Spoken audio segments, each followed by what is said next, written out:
এই ছাড়ো। না, ছাড়বো না। রনি, তুমি কিন্তু আগের থেকে অনেক ফাজিল হয়ে গেছো। কেন? আমার সাথে খেলে তুমি কি মজা পাও না? আমি তা বলি নাই, তোমার সাথে খেলতে অনেক ভালো লাগে। আর রাসেলের সাথে একটুও ভালো লাগে না। ওর সাথে খেলতে গেলে মজা পাই না। ঠিক আছে, এখন থেকে যে সময় ভাইয়া অফিসে থাকবে তখন দুজনে একসাথে খেলবো। ঠিকই বলেছ। ও তো আমার সাথে ঠিকভাবেই খেলতে পারে না। তুমি অনেক সুন্দর করে খেলতে পারো। ভাইয়া বড় হয়েছে ঠিকই, কিন্তু কিছু বুঝে না। ঠিক বলছো, ওকে বিয়ে না করে যদি তোমাকে করতাম তাহলে অনেক ভালো হতো। ও তো একটা হাতারাম, কিছুই বুঝে না। এতক্ষণ যাদের কথাগুলো শুনছেন তাদের হয়তো আপনারা চিনতে পারছেন। না চিনলে আমি বলি, রনি হলো আমার ছোট ভাই, আর মারিয়া আমার বউ। মারিয়ার আর আমার বিয়ে হয়েছে আজ 6 মাস হয়েছে। আমরা দুজন দুজনকে ভালোবেসে বিয়ে করেছি। রনি এবার ইন্টার ফাইনাল ইয়ারে পড়ে। বাবা মা আমাদের দুই ভাইকে রেখে না ফেরার দেশে চলে গেছে। তারপর আমি রনিকে নিয়ে ঢাকায় আসি। ঢাকায় একটা বাসা ভাড়া নিয়ে থাকলাম। তারপর রনিকে একটা কলেজে ভর্তি করে দিলাম। আমি একটা অফিসে চাকরি নিলাম। তারপর থেকে আমরা দুই ভাই সুন্দরভাবে জীবন যাপন করতে লাগলাম। আমি যে অফিসে কাজ করতাম সে অফিসে মারিয়াও আমার আগে থেকে কাজ করত। মারিয়ার সাথে কথা বলতে বলতে আমি তাকে ভালোবেসে ফেলেছি। তারপর একদিন তাকে বলে দিলাম, সেও রাজি হয়ে গেছে। সে বলল আমাকে নাকি যেদিন অফিসে দেখে সেদিন থেকে ভালোবেসে ফেলেছে। কিছুদিন যাওয়ার পর মারিয়া আমার কথা তার আব্বু আম্মুর কাছে বলে। প্রথমে তারা রাজি হয়নি, কারণ আমি এতিম ছিলাম। কিন্তু পরে মারিয়ার পাগলামি দেখে রাজি হয়ে যায়। বিয়ের পরে মারিয়াকে অফিসে চাকরি করতে দেই নাই। সুন্দরভাবে চলছিল সংসার। কিন্তু আজকে আমি অফিস বাসায় এসে কলিং বেল চাপ দেওয়ার পর খালা এসে দরজা খুলে দিল। তারপর আমি নিজের রুমের সামনে যাওয়ার পর রনি আর মারিয়ার কথাগুলো শুনতে লাগলাম। আমি এখন ভাবতে লাগলাম, মারিয়া লাস্ট পর্যন্ত আমার ভাইয়ের সাথে ছি ছি ছি। আমার ভাবতে অবাক লাগছে, মারিয়া এত খারাপ হয়ে গেছে। আমি দাঁড়িয়ে না থেকে রুমের দরজায় টোকা দিলাম। তখন মারিয়া এসে দরজা খুলে দিল। আমাকে দেখে বলল, তুমি কখন আসলে? এই তো মাত্র আসলাম। আমি ভিতরে ঢুকে দেখি রনির গায়ে জামা নেই, শুধু পরনে প্যান্ট ছিল। আমাকে দেখে জামা গায়ে দিল। ভাইয়া, আমার কিছু টাকা লাগবে। কত লাগবে? বেশি না, মাত্র 5,000 টাকা হলে হবে। তুমি এত টাকা দিয়ে কি করবে? কলেজ থেকে বন্ধুদের সাথে সিলেট ঘুরতে যাব। ঠিক আছে, যাওয়ার সময় নিয়ে যাস। ঠিক আছে ভাইয়া। বলে রুম থেকে বেরিয়ে গেল। তুমি ফ্রেশ হয়ে আসো, আমি তোমাকে কফি বানিয়ে দিচ্ছি। আমি এখন কফি খাবো না, আমি একটু বাইরে যাব। ঠিক আছে, তাহলে ফ্রেশ হয়ে আসো, আমি রান্নাঘরে যাচ্ছি। বলে মারিয়া রুম থেকে বেরিয়ে গেল। আমি দাঁড়িয়ে না থেকে ওয়াশরুমে ঢুকে ফ্রেশ হয়ে বিছানায় গিয়ে বসলাম। বিছানার দিকে তাকিয়ে দেখি সবকিছু এলোমেলো হয়ে আছে। আমি মারিয়াকে অনেক বিশ্বাস করতাম, কিন্তু আজকে নিজের কানে যেগুলো শুনলাম এরপর থেকে ওর প্রতি বিশ্বাস উঠে গেছে। আমি কি এমন দোষ করছিলাম যার জন্য তুমি আমার সাথে এত বড় প্রতারণা করলে? আমি আর কোনো কিছু চিন্তা না করে বাহিরে চলে আসলাম। বাহিরে কিছুক্ষণ ঘোরাঘুরি করে বাসায় চলে আসলাম। বাসায় এসে কলিং বেল চাপ দেওয়ার পর মারিয়া এসে দরজা খুলে দিল। এতক্ষণ কোথায় ছিলে তুমি? অনেকদিন পর বন্ধুদের সাথে একটু দেখা করতে গেছি, তাই আসতে একটু লেট হয়ে গেছে। যাও ফ্রেশ হয়ে আসো, আমি টেবিলে খাবার দিচ্ছি। রনি কোথায়? ও খাবে না? ও বলেছে তুমি আসলে একসাথে খাবে। ঠিক আছে, আমি ফ্রেশ হয়ে আসছি, তুমি রনিকে ডেকে নিয়ে আসো। বলে রুমে এসে ফ্রেশ হয়ে খাবার টেবিলের সামনে চলে গেলাম। তারপর তিনজনে খাবার খেয়ে রুমে চলে আসলাম। রনি তার রুমে চলে গেল। আমি রুমে এসে বিছানায় শুয়ে মোবাইল টিপতে লাগলাম। এখন ভাবছি কি করব। আমি কি তাদের ছেড়ে চলে যাব? আমি চলে গেলে রনির কি হবে? ওর তো এখনো পড়ালেখা শেষ হয় নাই। কিছুক্ষণ পর মারিয়া রুমে এসে দরজা বন্ধ করে আমার পাশে শুয়ে পড়ল আর আমাকে পিছন থেকে জড়িয়ে ধরল। আচ্ছা মারিয়া, তুমি আমাকে কতটুকু ভালোবাসো? আমি তোমাকে অনেক বেশি ভালোবাসি। আর হঠাৎ এ কথা বললে কেন? আচ্ছা, তোমাকে একটা কথা বলি। যদি কোনো মেয়ে স্বামী রেখে অন্য লোকের সাথে পরকীয়া করে তখন সে মেয়েকে কি করা উচিত? আমার জানা মতে ওই মেয়েকে ছেড়ে দেওয়া উচিত। কারণ যে মেয়ে স্বামী রেখে অন্য ছেলের সাথে এসব করে তারা কখনো ভালো হতে পারে না। তাকে বাসা থেকে বের করে দেওয়া উচিত আর ডিভোর্স দিয়ে দেওয়া উচিত। আর যদি মেয়েটা তার স্বামীর রক্তের কারোর সাথে করে তাহলে কি করা উচিত? আচ্ছা, আমাকে একটা কথা বলো তো, হঠাৎ তুমি এই ধরনের কথাগুলো বলছো কেন? না, এমনিই বলেছি। ঠিক আছে, তুমি ঘুমিয়ে পড়ো। তারপর মারিয়া আমাকে জড়িয়ে ধরে শুয়ে পড়ল। তার চেহারার দিকে তাকালে বোঝা যায় তার মতো নিষ্পাপ কোনো মেয়ে হয় না। আর রনির কথা কি বলবো, নিজের আপন ভাই হয়ে ওর ভাবির সাথে এরকম জঘন্য কাজ কিভাবে করতে পারলো। আর কোনো কিছু চিন্তা না করে ঘুমিয়ে পড়লাম। আজ 7 দিন পর অফিস থেকে বিকালে ছুটির পর আমি কোর্টে চলে গেলাম। তারপর ডিভোর্স পেপারটা নিয়ে বাসায় চলে আসলাম। ঠিকই ধরেছেন, আমি সব দিক দিয়ে চিন্তা করে দেখলাম মারিয়াকে আমি ডিভোর্স দিব। এই 7 দিনে আরো 2-3 বার এরকম দেখছি রনি মারিয়ার রুমে। তাদের কথা শুনে বুঝতে পারলাম তাদের মধ্যে কিছু একটা চলছে, তাই এই সিদ্ধান্ত নিতে বাধ্য হলাম। রাতে খাবার খেয়ে রুমে এসে বিছানায় শুয়ে পড়লাম। কিছুক্ষণ পর মারিয়া রুমে আসলো, এসে আমাকে জড়িয়ে ধরে শুয়ে পড়ল। মধ্যরাতে যখন মারিয়া ঘুমে বিভোর হয়ে আছে, তখন আমি বিছানা থেকে উঠে কাগজ নিয়ে 2টা চিঠি লিখলাম, একটা মারিয়ার জন্য আর একটা রনির জন্য। তাহলে শুনুন। প্রিয় মারিয়া, তোমার মতো মেয়েকে প্রিয় বলা মানায় না, তারপরেও বললাম, কারণ আমি তোমাকে অনেক বিশ্বাস করে ভালোবেসেছি। কিন্তু তুমি সেই বিশ্বাস রাখতে পারো নাই। শেষ পর্যন্ত কিনা তুমি আমার ছোট ভাইয়ের সাথে। ছি ছি ছি, আমার ভাবতেও অবাক লাগে তোমার মতো একটা খারাপ মেয়েকে ভালোবেসে বিয়ে করেছি। তুমি রনির সাথে কি কি করেছো আমি জানি, তাই তোমাকে ডিভোর্স দিতে বাধ্য হলাম। আমি সই করে দিচ্ছি, তুমিও সইটা করে দিও আর রনিকে বিয়ে করে নিও। আমার মতো ওর সাথে প্রতারণা করো না। এখন তুমি ছাড়া ওর কেউ নেই। দোয়া করি তোমরা দুজনে সুখী থাকো। ইতি, তোমার হতভাগা স্বামী। এই ছিল মারিয়ার জন্য চিঠি, আর রনির জন্য একটা লিখেছি।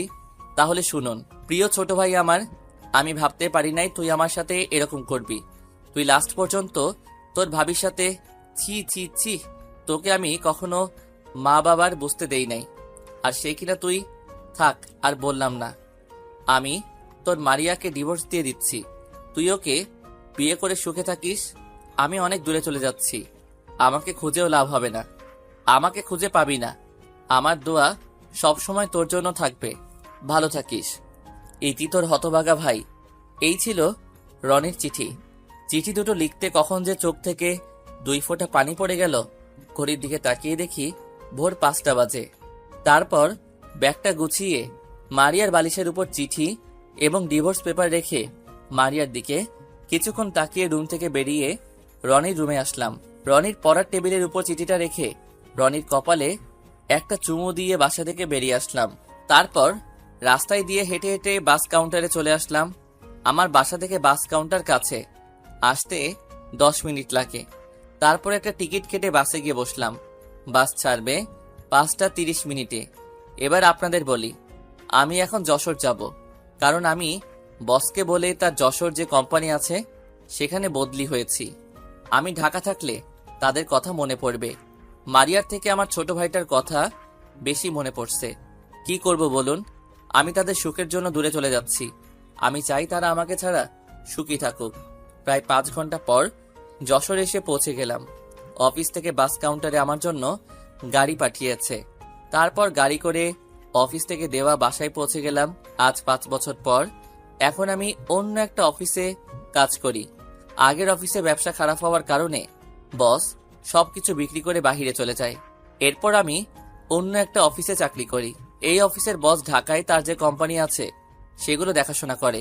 আমি যশোরে তার এই অফিস দেখাশোনা করি, কারণ বস আমাকে আগে থেকে চিনে। ওনার সাথে ঢাকায় পরিচয়। এখানে বসের যে কাজ সেগুলো আমি করি। বলতে গেলে এই অফিসটা আমি চালাই। এখন আর মারিয়া এবং ছোট ভাই রনির কথা তেমন মনে পড়ে না, কারণ সারাদিন কাজে বিজি থাকি। শুধু রাতে ঘুমাতে গেলে একটু মনে পড়ে। গতকাল অফিসে একটা নতুন ম্যানেজার আসবে, কারণ আমার অফিসের ম্যানেজার 7 দিন আগে মারা যায়। গতকাল বস আমাকে ফোন দিয়ে বলল অফিসের জন্য নতুন ম্যানেজার আসবে, আমি যেন তার সব কাজ বুঝিয়ে দেই। এই নতুন ম্যানেজার নাকি বসের বন্ধু দিয়েছে। তো যাই হোক, সকালে ঘুম থেকে উঠে ফ্রেশ হয়ে নাস্তা করে বাহিরে এসে গাড়ি নিয়ে অফিসে যেতে লাগলাম। আমার বাসায় একজন কাজের মেয়ে রাখছি, সে আমার সব কাজ করে দেয়। অফিসে আসার পর সবাই আমাকে দেখে দাঁড়িয়ে সালাম দিল। আমি সালাম নিয়ে তাদেরকে বসতে বললাম। নিজের কেবিনে এসে চেয়ারে বসে অফিসের কিছু ফাইল দেখতে লাগলাম। হঠাৎ একটা মেয়ে দরজায় দাঁড়িয়ে বলল, ভিতরে আসতে পারি? জি আসুন। মেয়েটা ভিতরে এসে টেবিলের সামনে দাঁড়িয়ে বলল, আমি ঢাকা থেকে এসেছি। আমাকে রফিক স্যার পাঠিয়েছে। ঠিক আছে, বসুন। আর আপনার সার্টিফিকেটগুলো দেন। এই যে নিন। যেই না আমি মাথা উঁচু করে মেয়ের দিকে কাগজগুলো নিতে যাব, তখন মেয়েটাকে দেখে আমি মোটেও প্রস্তুত ছিলাম না। ঠিকই ধরেছেন মারিয়া, কিন্তু ও এখানে কিভাবে আসলো? তার মানে বস মারিয়াকে এই অফিসে ম্যানেজারের দায়িত্ব পালন করতে পাঠিয়েছে। মারিয়া হয়তো বিশ্বাস করতে পারছে না আমি এই অফিসে কাজ করি। মারিয়া আমাকে দেখে বলল, রাসেল, তুমি এখানে? তোমাকে আমি কত জায়গায় খুঁজেছি, কিন্তু কোথাও পাইনি। হ্যালো, এটা অফিস, আর আপনি আমার নাম ধরে ডাকছেন কেন? এখানে আমি আপনার বস, সো স্যার বলে ডাকবেন। মারিয়া হয়তো আমার কাছ থেকে এরকম কথা আশা করে নাই। মারিয়া মাথা নিচু করে কান্না করতে আসে। তোর মতো মেয়েকে আমি কখনো ক্ষমা করব না। শুধু ছোট ভাইয়ের জন্য কিছু না বলে চলে এসেছি, তা না হলে বাসা থেকে ঘাড় ধাক্কা দিয়ে বের করে দিতাম। এই 5টা বছরে মারিয়ার চেহারা অনেক পরিবর্তন হয়ে গেছে। কেমন যেন চেহারাটা আগের থেকে খারাপ হয়ে গেছে, আগের থেকে শুকিয়ে গেছে। হয়তো রনিকে বিয়ে করে সুখে নেই, আর এত বছরে হয়তো ছেলে সন্তান হয়ে গেছে। আমার সাথে চলুন, আপনার কাজগুলো বুঝিয়ে দিচ্ছি। মারিয়া কোনো কথা না বলে আমার পিছনে আসতে লাগলো। আমি আগে সবার সাথে পরিচয় করিয়ে দিলাম, তারপর মারিয়ার কেবিনে গিয়ে তাকে কাজ বুঝিয়ে দিয়ে নিজের কেবিনে চলে আসলাম। নিজের কেবিনে বসে ল্যাপটপে কাজ করতে লাগলাম। হঠাৎ রিয়া দরজার সামনে দাঁড়িয়ে বলল, আসতে পারি স্যার? আসো। স্যার, এই ফাইলটায় একটা সই লাগবে। ঠিক আছে, দাও। রিয়ার ফাইলটা সই করে দিলাম। রিয়া কেবিন থেকে চলে গেল। এখন আমি ভাবতে লাগলাম, রনি কোথায় আছে, কি করে?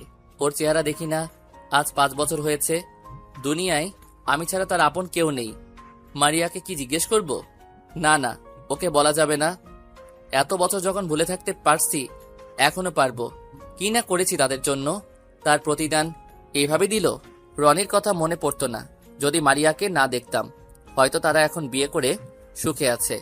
থাকুক তারা সুখে, আমি তো ডিভোর্স দিয়ে চলে এসেছি। এসব কথা ভাবতে ভাবতে দুপুরের খাবারের টাইম হয়ে গেছে। কেবিন থেকে বেরিয়ে আসতেই মারিয়ার কেবিনের দিকে তাকালাম। দেখি মাথা নিচু করে বসে আছে, হয়তো কান্না করছে। কান্না করলে আমার কি? তারপরেও কেমন যেন খারাপ লাগছে তাকে দেখে। তাই দাঁড়িয়ে না থেকে তার কেবিনের দরজায় দাঁড়িয়ে বললাম, ভিতরে আসতে পারি? আরে স্যার, আসুন। আমার কেবিনে আসতে অনুমতি লাগবে না। আমি ভিতরে ঢুকে দেখি মারিয়ার চোখ লাল হয়ে আছে, হয়তো অনেক কান্না করছে। আমি তার সামনে গিয়ে বললাম, আপনি খাবার খাবেন না? সবাই তো খাবার খেতে চলে গেছে। আমার খিদে নাই। আপনি তো খাবার না খেলে অসুস্থ হয়ে যাবেন। আমি জানি মারিয়া ঠিক টাইমে খাবার না খেলে অসুস্থ হয়ে যায়, তাই বললাম, আমার কিছুই হবে না, আপনি গিয়ে খেয়ে আসুন। আমি আর কোনো কথা না বলে কেবিন থেকে বেরিয়ে এসে ক্যান্টিনে এসে খাবার খেয়ে মারিয়ার জন্য 1 প্যাকেট বিরিয়ানি নিয়ে গেলাম। ভিতরে ঢুকে দেখি মারিয়া মাথা নিচু করে বসে আছে। নিন, খাবারটা খেয়ে নিন। আর এটা অফিস, ঘুমানোর জায়গা না। আমি গেলাম, আমার হাতে কাজ আছে। আমি বলছি খাবো না, আপনি খাবার নিয়ে যান। খাবার খাবেন না ফেলে দিবেন সেটা আপনার ব্যাপার। আমি গেলাম বলে মারিয়ার কেবিন থেকে বেরিয়ে এসে নিজের কেবিনে চলে আসলাম। চেয়ারে বসে কাজ করতে লাগলাম। হঠাৎ ফোনটা বেজে উঠল। তাকিয়ে দেখি বস ফোন দিছে। আসসালামু আলাইকুম স্যার, কেমন আছেন? ওয়ালাইকুম আসসালাম, ভালো আছি। তুমি কেমন আছো রাসেল? জি স্যার, আলহামদুলিল্লাহ ভালো আছি। তোমাকে যে কারণে ফোন দিয়েছি, মারিয়াকে এখন থেকে তোমার সাথে করে অফিসে নিয়ে যাবে এবং বাসায় নিয়ে আসবে। আর তুমি যে ফ্ল্যাটে থাকো তার পাশে যে ফ্ল্যাটটা খালি আছে সেখানে মারিয়াকে থাকার ব্যবস্থা করে দিবে। ঠিক আছে স্যার। শালা আর কাউকে পেলি না, যার জন্য 5 বছর দূরে চলে এসেছি, এখন তাকে সাথে করে অফিসে নিয়ে এবং বাসায় নিয়ে আসবো? ফোন কেটে কাজে মন দিলাম। বিকেলে অফিস ছুটি হওয়ার পর বাহিরে আসলাম। বাহিরে এসে দেখি মারিয়া দাঁড়িয়ে আছে। আমি গাড়ি বের করে তার সামনে গেলাম। গাড়িতে উঠুন। হুম। মারিয়া গাড়ির পিছনে উঠতে গেলে আমি তাকে বলি, আমাকে কি আপনার ড্রাইভার মনে হয়?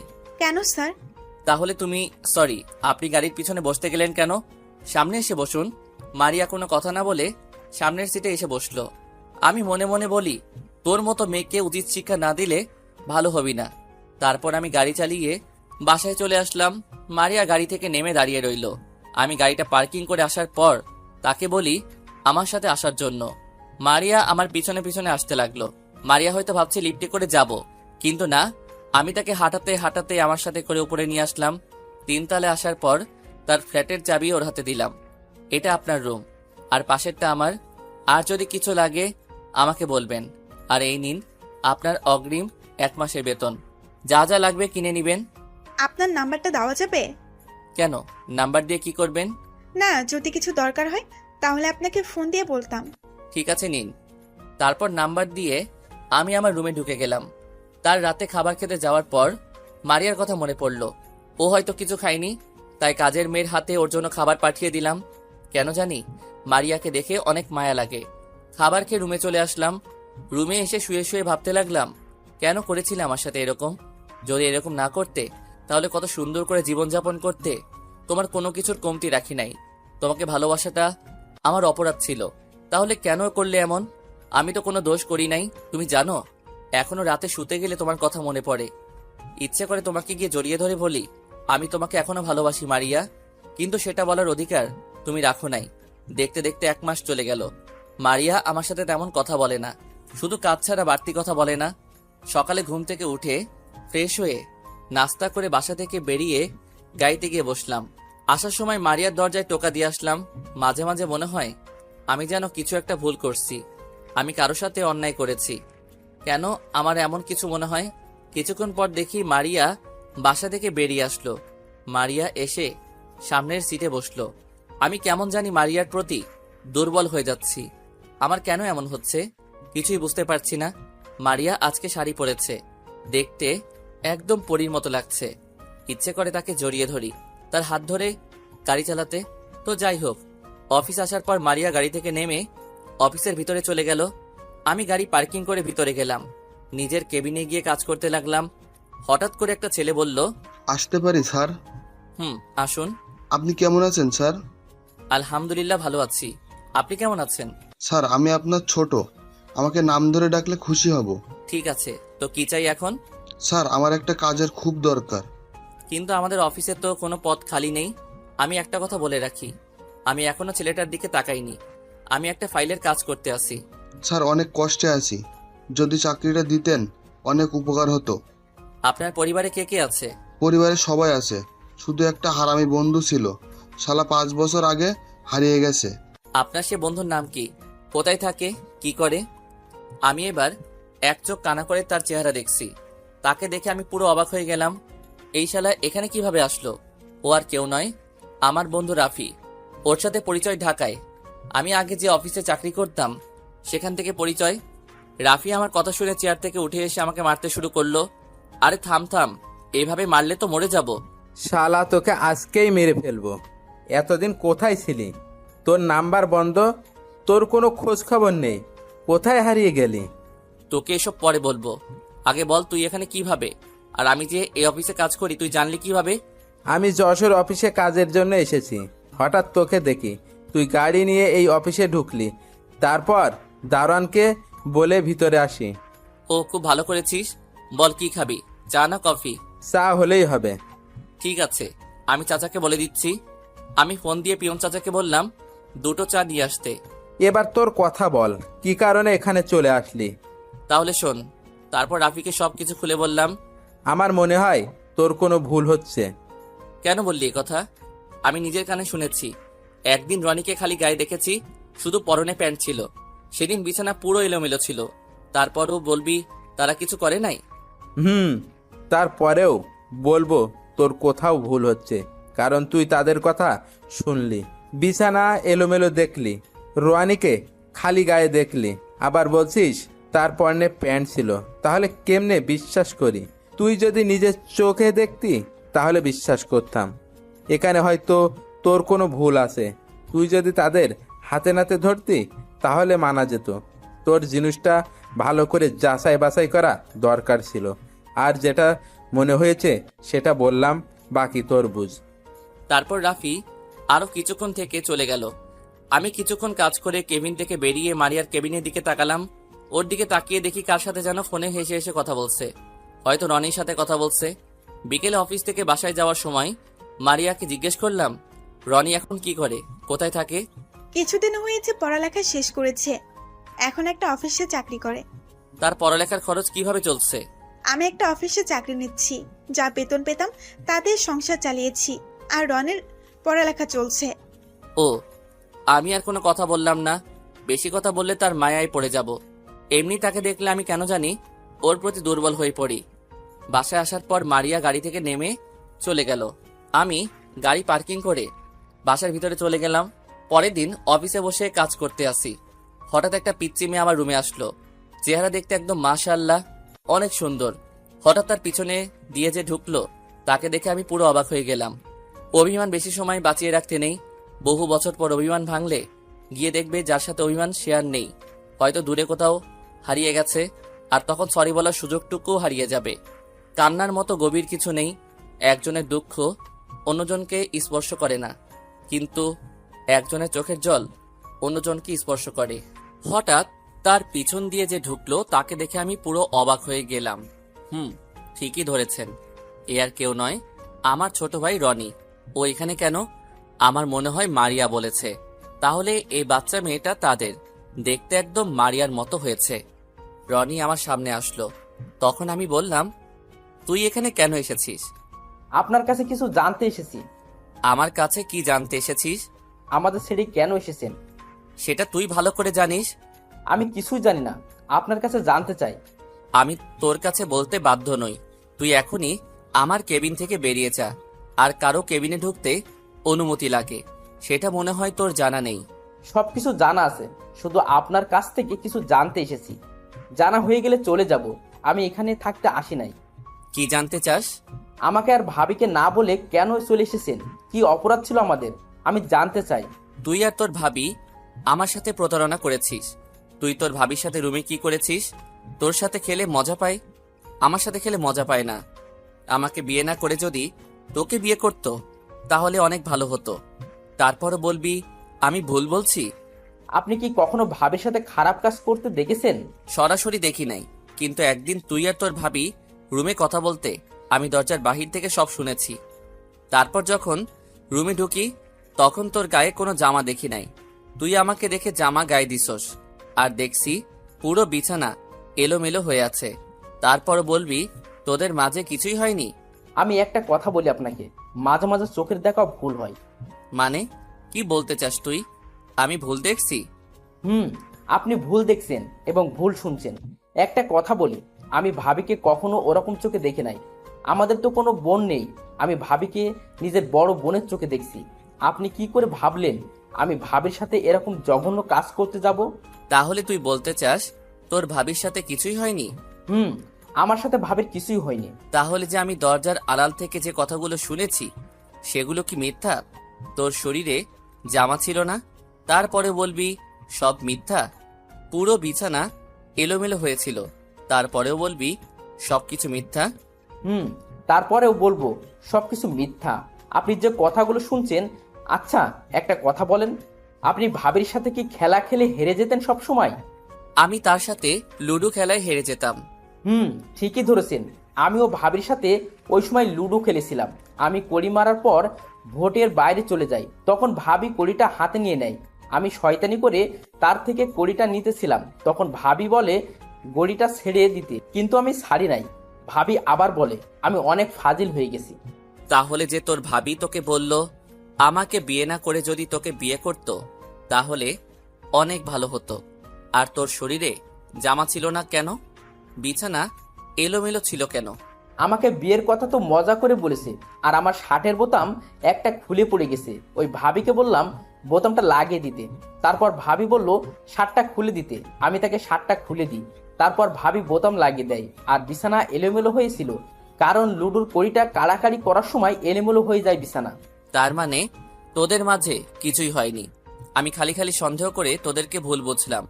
আমার জিনিসটা ভালো করে যাচাই বাছাই করার দরকার ছিল। আমি না বুঝে এত বড় কাজ কিভাবে করলাম? একটা কথা বলি আপনাকে, ভাবি আপনাকে অনেক ভালোবাসে। আপনার চিঠিটা পড়ে ভাবি পুরো অবাক হয়ে যায়। তার থেকে আরো বড় অবাক হয় ডিভোর্স পেপার পেয়ে। তখন ভাবি আমার রুমে কান্না করতে আসে, আমার হাতে আপনার চিঠি আর ডিভোর্স পেপার দেয়। তখন আমি চিঠিটা পড়ে আমিও অবাক হয়ে যাই। হঠাৎ আমার টেবিলের ওপর একটা কাগজের উপর চোখ যায়। চিঠিটা হাতে নিয়ে পড়তে থাকি, পড়ে আমি নিচে বসে যাই। তারপর ভাবি আর আমি অনেক কান্না করি, আপনাকে অনেক খোঁজাখুঁজি করি, কিন্তু কোথাও পাইনি। 2 মাস পর ভাবি একটা অফিসে চাকরি নেয় আর আমার পড়ালেখার খরচ চালায়। ভাবির কষ্ট দেখে আমিও কয়টা টিউশনি করাই। আস্তে আস্তে ভাবির প্রমোশন হয়। তারপর থেকে সব টিউশনি ছেড়ে দিই। অনেক কষ্টে পড়ালেখা শেষ করে এখন একটা অফিসে চাকরি করি। আল্লাহ দিলে বেতন মোটামুটি ভালো। আমার মুখ দিয়ে আর কোনো কথা বের হচ্ছে না, শুধু চোখ দিয়ে অশ্রু ঝরে পড়ছে। আজ নিজের ভুলের কারণে এত কিছু হয়েছে। মারিয়া কি এখন আমাকে ক্ষমা করবে? তার তো কোনো দোষ নেই, সব দোষ আমার। তোর সাথে এই মেয়েটা কে? এ হচ্ছে তোমার মেয়ে রাইসা। তুমি বাসা থেকে চলে আসার 2 মাসের মাথায় হঠাৎ ভাবি মাথা ঘুরে পড়ে যায়। তখন ভাবিকে হাসপাতালে নিয়ে যায়। ডাক্তার বলল ভাবি নাকি মা হতে চলেছেন। তখন অনেক খুশি হয়েছি, কিন্তু তোমার কথা মনে পড়তেই মনটা খারাপ হয়ে গেল। আমি আর কোনো কথা না বলে রাইসাকে কোলে নিয়ে পুরো মুখে চুমু দিতে রাখলাম।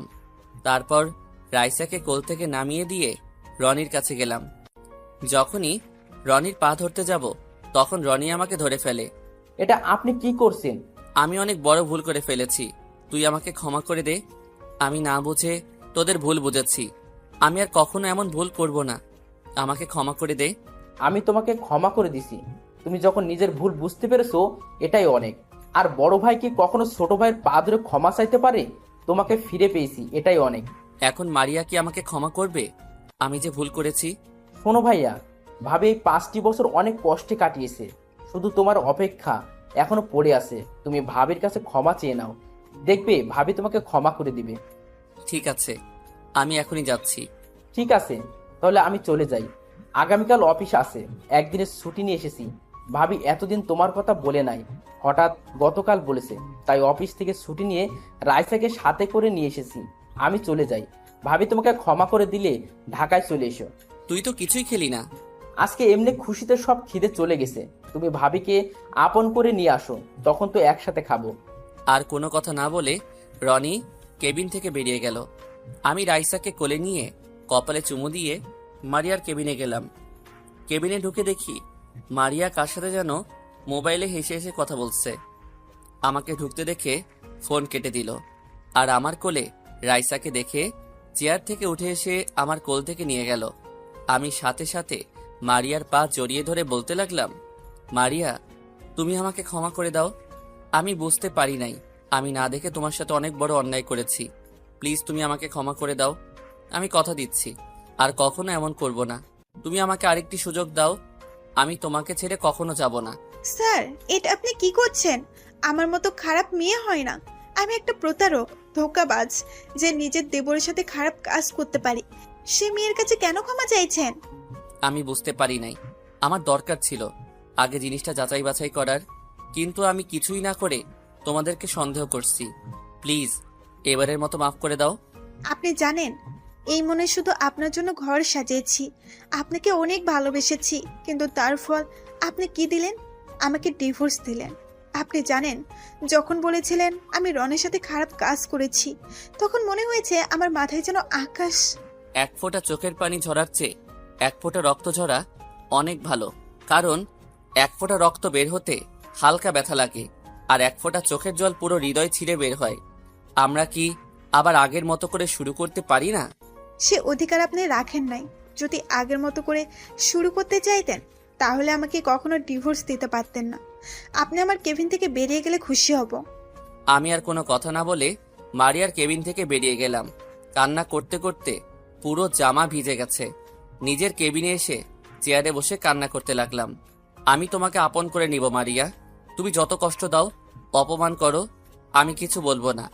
তুমি মনে করছো আমি কষ্ট পাইনি, আমিও পেয়েছি। আজ আমার ভুলের জন্য এত কিছু হয়েছে। ওয়াশরুমে ঢুকে ফ্রেশ হয়ে কাজে মন দিলাম, কিন্তু কোনোভাবে কাজ করতে পারছি না, তাই কেবিন থেকে বেরিয়ে গেলাম। বাহির হওয়ার সময় মারিয়ার কেবিনের দিকে তাকিয়ে দেখি আবারও কার সাথে যেন হেসে হেসে কথা বলছে মোবাইলে। অফিস থেকে বাহিরে আসার সময় দেখি রাইসা একা একা খেলতে আছে। তখন আমি তার কাছে গেলাম। রাইসা মামুনি, আব্বুর কাছে এসো। তুমি আমার আব্বু না। তোমাকে কে বলছে আমি তোমার আব্বু না? আম্মু বলেছে। তোমার আম্মু মিথ্যা কথা বলেছে। তাহলে তুমি আমাদের সাথে ছিলে না কেন? আমি দেখেছি আম্মু প্রতিদিন রাতেই তোমার ছবি বুকে নিয়ে কান্না করে। তুমি আমার আম্মুকে অনেক কষ্ট দিয়েছো। আমি তোমাকে আব্বু বলে ডাকবই না কখনো। আমার ভুল হয়ে গেছে মামুনি, তোমার এই বাবাকে মাফ করে দাও। যদি আম্মু তোমাকে মাফ করে দেয় তাহলে আমিও তোমাকে মাফ করে দেব আর আব্বু বলেও ডাকবো। এ কথা বলে রাইসা মারিয়ার কেবিনে চলে গেল। এখন নিজেকে শেষ করে দিতে ইচ্ছে করছে। আজ আমার ভুলের জন্য আমার মেয়েও রাগ করে আছে। আল্লাহ, তুমি বলে দাও এখন আমি কি করব? নিজের মেয়ের মুখে বাবা ডাকটা শুনতে পেলাম না। আমি একজন পাপী। আজ আমার জন্য এত কিছু হয়েছে। আমি অফিস থেকে বাইরে এসে গাড়ি নিয়ে একটা পার্কে চলে গেলাম। একটা নিরিবিলি জায়গায় বসে চোখের পানি ফেলতে লাগলাম। মারিয়াকে অনেক কষ্ট দিয়েছি, তাই এখন আমার উপর অভিমান করে আছে। হঠাৎ একটা জায়গায় চোখ পড়ল। রিয়ার মতো মেয়েকে দেখে একটা ছেলেকে জড়িয়ে ধরে বসে আছে। আমি তাদের সামনে গেলাম। রিয়া আমাকে এখানে হয়তো আশা করে নাই। স্যার আপনি এখানে? এমনি আসলাম, অফিসে ভালো লাগছে না, তাই পার্কে আসলাম। তা তুমি আজকে অফিসে যাও নাই কেন? আসলে স্যার সকালে ঘুম থেকে উঠতে দেরি হয়ে গেছে, তাই আর অফিসে যাইনি। সরি স্যার, কালকে থেকে এরকম হবে না। তা ওকে তোমার সাথে? আসলে স্যার মানে বুঝতে পেরেছি। তা কতদিনের সম্পর্ক? আজ 2 বছরের। তোমার বাবা মা জানে? এখনো জানাই নাই। জীবন এখনো কোনো কাজ পায়নি, টাকার জন্য চাকরি করতে পারছে না। তুমি কতটুকু পর্যন্ত পড়েছো? স্যার অনার্স কমপ্লিট করেছি। ঠিক আছে, কালকে সার্টিফিকেটগুলো নিয়ে অফিসে দেখা করবে। ধন্যবাদ স্যার। এখানে ধন্যবাদ দেওয়ার কিছু নেই, তোমার সমস্যার কারণে চাকরিটা দিতেছি। স্যার আপনি অনেক বড় উপকার করলেন। ঠিক আছে, তাহলে এখন যাই। কালকে ওকে নিয়ে অফিসে চলে আসবে। ঠিক আছে স্যার। আমি আর কোনো কথা না বলে পার্ক থেকে বেরিয়ে এসে গাড়ি নিয়ে সোজা অফিসে চলে গেলাম। খাওয়া দাওয়া কিছু ভালো লাগছে না। ভিতরে ঢুকে নিজের কেবিনে যাওয়ার সময় মারিয়ার কেবিনের দিকে তাকিয়ে দেখি রাইসাকে খাবার খাওয়াচ্ছে। বিকেলে অফিস শেষ করে বাহিরে এসে গাড়ি নিয়ে অপেক্ষা করতে লাগলাম মারিয়ার জন্য। কিছুক্ষণ পর দেখি মারিয়া রাইসাকে কোলে করে নিয়ে বেরিয়ে আসলো। কোনো কথা না বলে সামনের সিটে এসে বসে পড়ল। মারিয়ার দিকে তাকিয়ে দেখি চোখ দুটো লাল হয়ে আছে, হয়তো কান্না করেছে। আমি কোনো কথা না বলে গাড়ি চালাতে লাগলাম। মারিয়া কোনো কথা বলছে না। রাইসা মারিয়ার কোলে ঘুমিয়ে পড়েছে। রাস্তার পাশে দেখি ফুচকার দোকান। মারিয়া আবার ফুচকা খেতে পছন্দ করে, তাই মারিয়াকে বললাম, মারিয়া চলো ফুচকা খেয়ে আসি। আমি খাবো না, আপনার খেতে মন চাইলে গিয়ে খেয়ে আসেন। আমার মনটা খারাপ হয়ে গেল। আমি আবার গাড়ি চালাতে লাগলাম। কিছুক্ষণ পর বাসায় এসে পৌঁছে গেলাম। ভিতরে ঢুকে আমি গাড়ি পার্কিং করলাম। রাইসাকে আমার কোলে দাও। ধন্যবাদ আপনাকে, আমি তাকে কুলে নিয়ে যেতে পারবো। মারিয়া, এমন কথা বলো না, আমার অনেক কষ্ট হয়। রাইসা যেমন তোমার মেয়ে তেমন আমারও মেয়ে। প্লিজ তুমি তাকে আমার থেকে দূরে সরিয়ে রেখো না। মারিয়া কি যেন ভেবে আমার কোলে রাইসাকে দিল। তারপর লিফটের উপরে উঠলাম। মারিয়া চাবি দিয়ে রুমের দরজা খুলে ভিতরে ঢুকলো। আমিও তার সাথে ঢুকলাম। ভিতরে ঢুকে দেখি রাইসার ছবি দিয়ে পুরো রুম সাজিয়ে রেখেছে। হঠাৎ একটা ছবি দেখে আমি পুরো অবাক হয়ে গেলাম। আপনারা কি ভাবছেন, আমার ছবি? আরে না, আমার বাবা মার ছবি, যেটা আমি সবসময় আমার রুমের টেবিলের উপর রাখতাম। কিন্তু বাসা থেকে বেরিয়ে আসতে মনে ছিল না আনতে। আমি মারিয়ার রুমে গিয়ে রাইসাকে বিছানায় শুয়ে দিলাম। তখন মারিয়া বলল, ধন্যবাদ আপনাকে। ধন্যবাদ কেন? রাইসাকে কোলে করে নিয়ে আসার জন্য। আমি আমার মেয়েকে কোলে করে আনছি, এখানে ধন্যবাদ দেওয়ার কি আছে? রাইসাকে নিজের মেয়ে বলতে লজ্জা করে না? যে মা 10 মাস 10 দিন গর্ভে ধারণ করে এতটা বছর লালন পালন করেছে, তখন আপনি কোথায় ছিলেন? একটা মেয়ে গর্ভ অবস্থায় তার স্বামীকে পাশে পায়নি, তখন আপনি কোথায় ছিলেন? মেয়েটা আমাকে জিজ্ঞেস করে, মা আমার বাবা কোথায়? তখন আপনি কোথায় ছিলেন? এখন বলতে এসেছেন আমার মেয়ে আমার মতো রাইসাও আপনাকে ঘৃণা করে। আমি তো বলছি আমার ভুল হয়ে গেছে, আমাকে তুমি ক্ষমা করে দাও। আমাকে তুমি যে শাস্তি দিবে দাও, তবুও আমার মেয়ের থেকে দূরে সরিয়ে রেখো না। আপনি আমার রুম থেকে বেরিয়ে গেলে আমি খুশি হব। আমি মাথা নিচু করে মারিয়ার রুম থেকে বেরিয়ে আসলাম। তারপর নিজের রুমে গিয়ে ফ্রেশ হয়ে বিছানায় শুয়ে পড়লাম। হঠাৎ মনে পড়ল রনির কথা, তার সাথে কথা বলা দরকার। কিন্তু আমার কাছে তো রনির নাম্বার নেই। তাই বিছানা থেকে উঠে গিয়ে মারিয়া রুমের সামনে এসে কলিং বেল চাপ দিলাম। কিছুক্ষণ পর মারিয়া দরজা খুলে দিল। আপনাদের একটা কথা বলি, আমরা যে ফ্ল্যাটে থাকি ওখানে 2টা শাখা, একটা শাখায় আমি থাকি, আরেকটাই মারিয়া। আপনি এখানে কেন? কি চাই আপনার? তেমন কিছু না, রনির নাম্বারটা একটু দিবে? ভিতরে আসুন, আমি মোবাইল নিয়ে আসছি। মারিয়া তার রুমে চলে গেল। আমি আব্বু আম্মুর ছবিটা হাতে নিয়ে দেখতে লাগলাম। পিছন থেকে মারিয়া বলল, নাম্বার উঠান। আমি ছবিটা রেখে নাম্বারটা মোবাইলে নিয়ে নিলাম, তারপর বেরিয়ে আসলাম। আমার রুমে এসে বিছানায় শুয়ে রনিকে ফোন দিলাম। হ্যালো, আসসালামু আলাইকুম। কে বলছেন? ওয়ালাইকুম আসসালাম, কেমন আছিস? আমি তোর ভাই বলছি, রাসেল। আমি ভালো আছি, তুমি কেমন আছো ভাইয়া? আমি ভালো নাই রে। কেন ভাইয়া? মারিয়া আমাকে ক্ষমা করছে না। আমি তার পা ধরে ক্ষমা চেয়েছি, কিন্তু সে ক্ষমা করে নাই। ভাইয়া, ভাবি অনেক কষ্ট পেয়েছে তো, তাই অভিমান করে আছে। তুমি লেগে থাকো, দেখবে একদিন সব অভিমান দূর হয়ে যাবে। তাই যেন হয় ভাই। তো তুই কি করিস? খাবার খেয়েছিস? আমি কিছুক্ষণ আগে বাসায় আসলাম, এখন ফ্রেশ হব, তারপর খাওয়া দাওয়া করব। তুমি কি করো? খাওয়া দাওয়া করছো? আমি ফ্রেশ হয়ে মারিয়া থেকে তোর নাম্বার নিয়ে এসে তোকে ফোন দিলাম। আরো কিছুক্ষণ পর খাবো। ও আচ্ছা রনি, মারিয়াকে কি কোনো ছেলের সাথে কথা বলতে দেখেছিস? হঠাৎ এ কথা বলছো কেন ভাইয়া? মারিয়াকে দেখি মাঝে মাঝে কার সাথে যেন হেসে হেসে কথা বলে, তাই বললাম আর কি। আমি তো তেমন কারোর সাথে কথা বলতে দেখি নাই। আর তোমাকে একটা কথা বলি, ভাবি কখনো সন্দেহ করো না। আমি জানি ভাবি অনেক ভালো একটা মেয়ে। তাহলে সে কার সাথে এমন কথা বলে? সেটা বলতে পারবো না, হয়তো তার মা বাবা, আর না হয় বান্ধবীর সাথে। আচ্ছা ঠিক আছে, ভালো থাকিস, নিজের শরীরে যত্ন নিস। আর তোর বাসার খাবার বানিয়ে দেয় কে? তুই একা একা কিভাবে খাবার খাস? আমার একটা কাজের মেয়ে বাসায় রেখেছি, সে সব কাজ করে দেয়। ও, তারপর ফোন কেটে দিয়ে বিছানা থেকে উঠে গিয়ে খাবার খেয়ে রুমে এসে ঘুমিয়ে গেলাম। পরের দিন সকালে ঘুম থেকে উঠে ফ্রেশ হয়ে নাস্তা করে রেডি হয়ে বাইরে চলে আসলাম। আমি গাড়ি বের করে মারিয়ার জন্য অপেক্ষা করতে লাগলাম। কিছুক্ষণ পর মারিয়া বেরিয়ে আসলো, সাথে রাইসাকে নিয়ে আসলো। মারিয়া আজকে একটা নীল রঙের শাড়ি পরেছে, দেখতে অনেক সুন্দর লাগছে। মারিয়া গাড়িতে এসে বসলো। আমি রাইসাকে বললাম, কেমন আছো রাইসা মামুনি? আমি ভালো আছি, আপনি কেমন আছেন? আমি ভালো নেই মামুনি, তুমি আমাকে একটাবার বাবা বলে ডাকো। কখনো না, আমার বাবা নেই, মাই আমার কাছে সবকিছু। আমি তোমাকে ঘৃণা করি। মারিয়া অন্যদিকে তাকিয়ে আছে, সে কোনো কথা বলল না। নিজের চোখ দিয়ে 2 ফোঁটা পানি পড়ে গেল। চোখের পানি মুছে গাড়ি চালাতে লাগলাম। কিছুক্ষণ পর অফিসে পৌঁছে গেলাম। মারিয়া আর রাইসা গাড়ি থেকে নেমে ভিতরে চলে গেল। আমি গাড়ি পার্কিং করে অফিসের ভিতরে চলে গেলাম।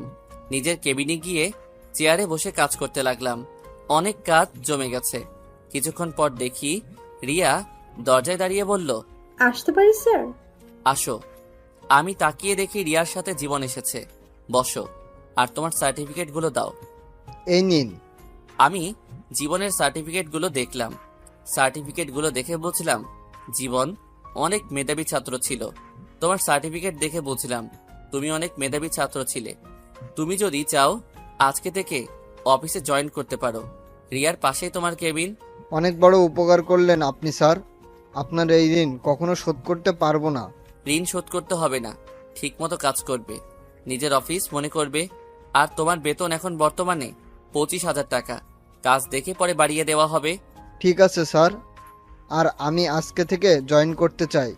ঠিক আছে রিয়া, তুমি জীবনকে তোমার পাশের কেবিনে নিয়ে যাও আর তার কাজ বুঝিয়ে দাও। ঠিক আছে স্যার, তুমি আসো আমার সাথে। জীবন আর রিয়া কেবিন থেকে বেরিয়ে গেল। আমি আবার কাজ করতে লাগলাম। এইভাবে দেখতে দেখতে 1 মাস চলে গেল। আমি অনেকভাবে মারিয়ার কাছে ক্ষমা চেয়েছি, কিন্তু মারিয়া আমাকে ক্ষমা করে নাই। আগে তো মোটামুটি কথা বলতো আমার সাথে, কিন্তু এখন কাজ ছাড়া তেমন কথা বলে না। আর মাঝে মাঝে একটা ছেলেকে দেখি তার কেবিনে আসতে যেতে। আমি কিছু বললে আমার কথার কোনো উত্তর দেয় না। আমি তার সাথে কথা না বলতে পারলে অনেক কষ্ট হয়। কেন জানি মারিয়াকে আমি হারিয়ে ফেলবো মনে হয়। না, এটা হতে দিব না। আমি মারিয়াকে হারাতে পারবো না। আমি ওকে ছাড়া বাঁচতে পারবো না। আমার জীবনে মারিয়াকে আবার চাই। রাইসা আমার সাথে টুকটাক কথা বলে, কিন্তু এখনো আব্বু বলে ডাকে নাই। পরের দিন সকালে ঘুম থেকে উঠে ফ্রেশ হয়ে নাস্তা করে রেডি হয়ে নিচে এসে গাড়ি বের করে বসে আছি। কিছুক্ষণ পর মারিয়া রাইসাকে নিয়ে বেরিয়ে আসলো। এই মেয়েটাকে আমাকে পাগল করে দিবে।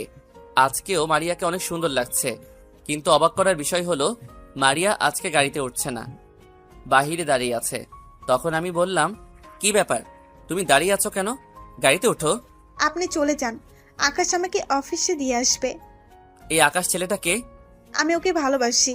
আরও 1 মাস পর আমাদের বিয়ে। আপনাকে দাওয়াত দিব, কিন্তু এখনো বিয়ের কার্ড বানানো হয়নি। কার্ড বানানো হলে পেয়ে যাবেন।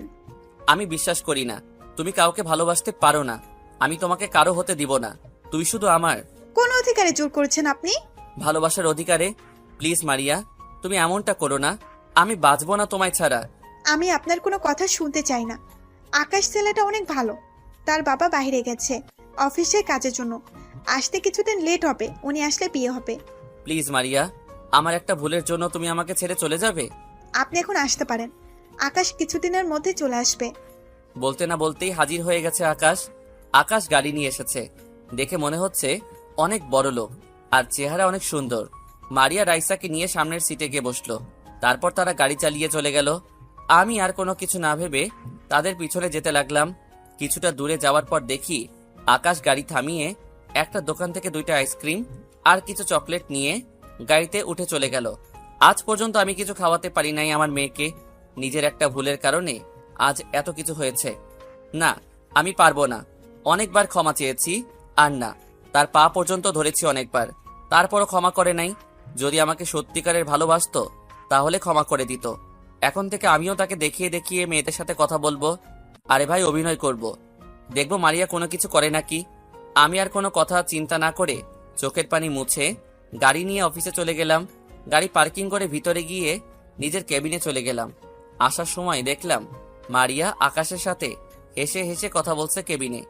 আপনারা হয়তো বলবেন কিভাবে দেখছি। আসলে মারিয়ার কেবিনে গ্লাস ফিটিং করা। আমি চেয়ারে বসে রিয়াকে ফোন দিয়ে বললাম জীবনকে সাথে করে নিয়ে আমার কেবিনে আসতে। কিছুক্ষণ পর দুজনেই আমার কেবিনে চলে আসলো অনুমতি নিয়ে। তোমরা দুজনে বসো। স্যার কেন ডেকেছেন? তোমাদের একটা সত্যি কথা বলবো আজকে। কি সত্যি কথা স্যার? অফিসের ম্যানেজারকে তোমরা চিনো? না স্যার, শুধু এটা জানি ম্যানেজার ম্যাম আপনার পাশের ফ্ল্যাটে থাকে। এর থেকে বেশি কিছু জানি না। ও আর কেউ নয়, আমার বউ। একটা ভুল বোঝাবুঝির কারণে তাকে আমি ডিভোর্স দেই। মানে কি হয়েছিল আপনাদের মাঝে? তাহলে শুনো, তারপর সবকিছু খুলে বললাম। স্যার একটা কথা বলি, আপনার জিনিসটা আগে যাচাই বাছাই করার দরকার ছিল, তাহলে এত কিছু হতো না। তুমি ঠিকই বলেছ। এখন আমি ওর কাছে অনেকভাবে ক্ষমা চেয়েছি, কিন্তু সে আমাকে পাত্তা দিচ্ছে না। তাই এখন তোমাদেরকে ডেকে আনলাম। কেন স্যার? আমার সাথে রিয়াকে অভিনয় করতে হবে। মারিয়া যেন বুঝে আমরা দুজন দুজনকে ভালোবাসি। জীবন, তোমার কোনো অসুবিধা হবে? এ কারণে রিয়ার সাথে তোমাকে আসতে বললাম। স্যার এটা আপনি কি বলছেন? আমার কোনো সমস্যা হবে না। যদি রিয়ার অভিনয়ে ম্যামকে ফিরে পান তাহলে আমি খুশি হব। ঠিক আছে। আর রিয়া, তোমার কোনো সমস্যা আছে থাকলে বলতে পারো। না স্যার, আমার কোনো সমস্যা নেই। আমি দোয়া করি আল্লাহ যেন মারিয়া ম্যামকে আপনার কাছে ফিরিয়ে দেন। ঠিক আছে, তাহলে জীবন তুমি গিয়ে কাজ করো, আমি রিয়াকে সবকিছু বুঝিয়ে দিচ্ছি। ঠিক আছে স্যার। জীবন কেবিন থেকে বেরিয়ে গেল। আমি রিয়াকে সবকিছু বুঝিয়ে দিলাম কেমনে কি করতে হবে। তারপর আমি মারিয়াকে ফোন দিয়ে আমার কেবিনে আসতে বললাম। কিছুক্ষণ পর মারিয়া আসলো। আসতে পারি স্যার? ও মিস মারিয়া, আসুন। মারিয়া হয়তো আমার কথাই অবাক হচ্ছে তাকে মিস বলাতে। আমাকে কেন আসতে বললেন স্যার? অফিসের সবার বেতন ঠিকভাবে বুঝিয়ে দিচ্ছেন তো? ঠিকভাবে। জি স্যার। তাহলে আজকের মধ্যে এই 5টি ফাইল রেডি করে দিবেন। না দিতে পারলে বেতন থেকে টাকা কেটে রাখা হবে। কিন্তু স্যার, এই ফাইলের কাজ তো আমার না, আমাকে দিচ্ছেন কেন? কেন, কোনো সমস্যা? বয়ফ্রেন্ডের সাথে তো ভালো গল্প করতে পারেন, এগুলো পারবেন না কেন? আপনাকে কি বসে থাকার জন্য চাকরি দিছে? আমি কোনো কথা শুনতে চাই না। এই নাও তোমার কফি। ও তুমি? তোমার হাতের কফি না খেলে আমি আবার কাজ করতে পারি না। এই কারণে তো প্রতিদিন তোমাকে নিজের হাতে কফি বানিয়ে খাওয়ায়। আপনি এখনো দাঁড়িয়ে আছেন কেন? যান, গিয়ে ফাইলগুলো রেডি করে দেন। মারিয়া কোনো কথা না বলে ফাইলগুলো হাতে নিয়ে কেবিন থেকে বেরিয়ে গেল। চেহারা কেমন যেন হয়ে গেছে। হয়তো আমার এমন ব্যবহার আশা করে নাই। রিয়া, এবার তুমি গিয়ে কাজটা করো। যখন ফোন দিব তখন চলে আসবে। ঠিক আছে স্যার। আর ম্যামের চেহারা দেখে বুঝলাম অনেক কষ্ট পেয়েছে। ওটা কোনো সমস্যা না, পরে ভালোবাসা দিয়ে পুষিয়ে দিব। রিয়া রুম থেকে বেরিয়ে গেল। আমি জীবনকে ফোন দিয়ে বললাম, মারিয়ার কেবিন থেকে আকাশ ছেলেটা কি বের হয়েছে? তখন সে বলল বের হয়ে গেছে। যাক, তাহলে ওষুধে কাজ হয়েছে। আমি বসে বসে কাজ করতে লাগলাম। হঠাৎ মোবাইলটা বেজে উঠল। তাকিয়ে দেখি রনি ফোন দিচ্ছে। কেমন আছিস রনি? ভালো আছি ভাইয়া, তুমি কেমন আছো? আমিও ভালো আছি। তা কোথায় তুই? আমি অফিসে আছি, হাতে তেমন কাজ নেই, তাই তোমাকে ফোন দিলাম। ও, তো নাস্তা করেছিস? করেছি, তুমি করছো ভাইয়া? করেছি। আচ্ছা রনি, মারিয়া কি তোকে কিছু বলেছে? কেন ভাইয়া? মারিয়া নাকি আকাশ নামে একটা ছেলেকে ভালোবাসে, আবার তারা নাকি বিয়ে করবে। এ ব্যাপারে তুই কিছু জানিস? আমি তো কিছুই জানি না, আমার সাথে তো ভাবি এ ব্যাপারে কথা বলে নাই। ঠিক আছে, তুই তোর অফিসের বস থেকে কিছুদিনের জন্য ছুটি নিয়ে এখানে আয়। আর আকাশ ছেলেটাকে তার সবকিছু বাহির করতে হবে। আর তুই যে এখানে আসবি তোর ভাবি যেন না জানে। এখানে এসে একটা হোটেলে উঠবি। ঠিক আছে ভাইয়া, আমি আজকে ছুটি নিয়ে কালকে সকালে রওনা দিব। ঠিক আছে, ভালো থাকিস, পরে কথা হবে। ফোনটা কেটে আবার কাজে মন দিলাম। কাজ করতে করতে দুপুরের লাঞ্চের টাইম হয়ে গেছে, তাই কেবিন থেকে বেরিয়ে আসতে মারিয়াকে দেখি এখনো বসে বসে কাজ করতে আছে। চেহারা কেমন শুকিয়ে গেছে। রাইসা চেয়ারে বসে মারিয়ার মোবাইল টিপতে আছে। কেমন যেন খারাপ লাগছে মারিয়ার চেহারার দিকে তাকিয়ে। তোমার কাছে অনেকবার ক্ষমা চেয়েছি, তারপরও তুমি ক্ষমা করো নাই, তাই বাধ্য হয়ে এরকম করেছি। তুমি অন্য ছেলের সাথে কথা বললে আমার অনেক খারাপ লাগে। তুমি জানো না আমি তোমাকে অনেক ভালোবাসি। আর কোনো কিছু চিন্তা না, ক্যান্টিনে এসে খাবার খেয়ে 2 প্যাকেট বিরিয়ানি নিয়ে আসলাম। তারপর রিয়ার কাছে আসলাম। রিয়া, তুমি এই খাবারগুলো মারিয়াকে দিয়ে আসো। না নিতে চাইলে বলবে। অফিস থেকে আজকে সবাই খাবার দিছে। ঠিক আছে স্যার। রিয়া খাবারগুলো নিয়ে মারিয়ার কেবিনে চলে গেল। আমি আমার কেবিনে এসে চেয়ারে বসে কাজ করতে লাগলাম। হঠাৎ রিয়া কেবিনে এসে এমন কিছু বলল, তা শুনে মাথা পুরো খারাপ হয়ে গেল। স্মৃতিশক্তিটা হারিয়ে গেলে ভালো হতো। পুরনো সব স্মৃতি ভুলে যেতে পারতাম। যাকে মন থেকে অনেকটা আপন বাবা হয়, তার অবহেলা সহ্য করা সত্যি খুব কষ্টকর হয়। রিয়া খাবারগুলো নিয়ে মারিয়ার কেবিনে চলে গেল। আমি আমার কেবিনে এসে চেয়ারে বসে কাজ করতে লাগলাম। হঠাৎ রিয়া কেবিনে এসে এমন কিছু বলল, তা শুনে মাথা পুরো খারাপ হয়ে গেল। স্যার, আপনি আমার হাতে কেন খাবার দিচ্ছেন? আপনি নিজে দিয়ে আসেন না কেন? কি হয়েছে? আর তোমার গাল লাল হয়ে আছে কেন? আমি ম্যামকে খাবারগুলো দিতে ম্যাম বলল খাবে না, কিন্তু আমি একটু জোর করাতে আমার গালে একটা থাপ্পড় মেরে দিল। সরি রিয়া, আমার জন্য মারিয়া তোমাকে থাপ্পড় মারছে। আমি যদি তোমাকে খাবারগুলো নিয়ে না পাঠাতাম তাহলে এমন কিছু হতো না। প্লিজ তুমি রাগ করো না, আমি ব্যাপারটা দেখছি। প্লিজ স্যার, আপনি ম্যামকে কিছু করবেন না। হয়তো সকালে কাহিনী নিয়ে আমার উপর রেগেছিল, তাই হয়তো এমন করেছে। তুমি বলছো তাই কিছু বললাম না, তা না হলে আজকে ওকে দেখিয়ে দিতাম। ঠিক আছে স্যার, আমি তাহলে যাই, হাতে কিছু কাজ বাকি রয়ে গেছে। ঠিক আছে যাও। রিয়া কেবিন থেকে বেরিয়ে গেল। আমি বসে কাজ করতে লাগলাম। বিকেলে অফিস ছুটির পর সবাই বাহির হয়ে গেছে, কিন্তু মারিয়া এখনো বসে বসে কাজ করতে আছে। আমার মেয়েটার চেহারা কেমন যেন শুকিয়ে গেছে। আমার ভুলের জন্য মেয়েটাও আমার কথা বলে না। আমি কিছু দিলে খায় না, কিন্তু বাহিরের একটা ছেলে দিলে খায়। আমি আজ পর্যন্ত নিজের হাতে রাইসাকে কিছু খাওয়াতে পারি নাই। অন্য লোকের হাতে খাবার খাওয়াই, মানুষ তাকে আদর করে খাবার দিলে খায়। তাই আমি অন্য লোকের হাতে খাবার দিয়ে বললাম আমার কথা যেন বলে। আমি মারিয়াকে ফোন দিয়ে আমার কেবিনে আসতে বললাম। কিছুক্ষণ পর মারিয়া কেবিনে আসলো। মিস মারিয়া, ফাইলগুলো কোথায়? অফিস তো অনেকক্ষণ আগে শেষ হয়েছে, সবাই চলে গেছে। ফাইলগুলো দেন। স্যার, আমার শরীরটা কেমন খারাপ লাগছে, আর আজকে মাত্র 2টা রেডি করছি। আমি কথা দিচ্ছি কালকে বাকি 3টা রেডি করে দিব। মারিয়ার চেহারার দিকে তাকিয়ে দেখি চোখ মুখ লাল হয়ে আছে, আর চেহারা কেমন শুকিয়ে গেছে। মনে হয় সকাল থেকে কিছু খাইনি। তার কথা শুনে মায়া লাগলো, তাই আর কিছু বললাম না। ঠিক আছে, কালকে যেন ফাইলগুলো রেডি পাই। জি স্যার। তা আপনার বয়ফ্রেন্ড আসবে নিতে, নাকি আমার সাথে যাবেন? ও, এখন বয়ফ্রেন্ড বলে কি হবে? কিছুদিন পর তো বিয়ে হবে। যখন বিয়ে হবে তখন দেখা যাবে, আর আমি আজকে আপনার সাথে যাব। ঠিক আছে, আপনি বাহিরে অপেক্ষা করুন, আমি আসতেছি। মারিয়া কোনো কথা না বলে চলে গেল। আমি একটা কাজ করে অফিস থেকে বেরিয়ে আসলাম। কি কাজ করলাম কিছুক্ষণ পর বুঝতে পারবেন। বাহিরে এসে দেখি মারিয়া রাইসাকে কোলে নিয়ে দাঁড়িয়ে আছে। আমি গাড়ি নিয়ে তাদের সামনে গেলাম। মারিয়া কোনো কথা না বলে সামনের সিটে বসে পড়ল। রাইসা মারিয়ার কোলে ঘুমিয়ে গেছে। হঠাৎ ফোনটা বেজে উঠল। হাতে নিয়ে দেখি রিয়া ফোন দিছে। হয়তো বুঝতে পারছেন কি কাজ করে এসেছি। আমি রিয়াকে ফোন দিয়ে বললাম 5 মিনিট পর যেন আমাকে ফোন দেয়। বলো রিয়া। বাসায় গেছো নাকি এখন অফিসে আছো? না রিয়া, মাত্র বাসায় যেতেছি। তুমি কি করো? অফিস থেকে এসে ফ্রেশ হয়ে বারান্দায় বসে কফি খাচ্ছি আর তোমার সাথে কথা বলছি। আমার আর তোমার কথা তোমার আব্বু আম্মুর কাছে বলেছো? বলেছি, তারা বলেছে তোমাকে আসার জন্য। ঠিক আছে, আমি কালকে যাব অফিস শেষ করে। এতক্ষণ মারিয়া চুপ করে আমার আর রিয়ার কথা শুনছে। হয়তো বুঝতে পারছে আমি রিয়াকে ভালোবাসি, তাই বাহিরের দিকে তাকিয়ে চোখের পানি ফেলাচ্ছে। আরো কিছু কথা বলে ফোনটা রেখে দিলাম। বাসায় আসার পর মারিয়া রাইসাকে কোলে নিয়ে যাওয়ার সময় আমি বললাম রাইসাকে আমার কোলে দাও। আমি নিতে পারবো, কারোর সাহায্য দরকার নেই বলে চলে গেল।